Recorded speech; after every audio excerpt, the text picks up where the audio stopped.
এখান থেকে আজান হইতেছে একদম নবী রওজা থেকে।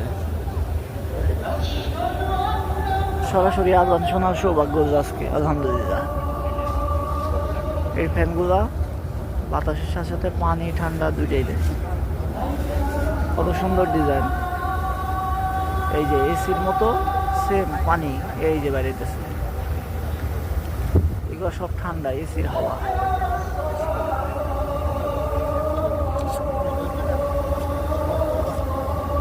আলহামদুলিল্লাহ, সরাসরি আজান শুনলাম আজকে, জীবন্ত আজান।